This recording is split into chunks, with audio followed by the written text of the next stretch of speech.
So here's the board. You can see it's got the ridges on the edge. It's pretty big.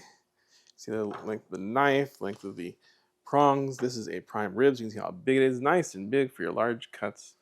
And the reason why it has those ridges is so that when you cut into the meat, it'll catch all the juice on the edge.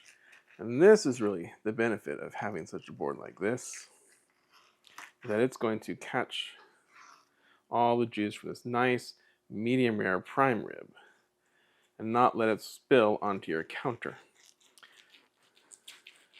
And it's wood, so that makes it easier to use a knife on it and cut through that nice medium rare prime rib cut and open.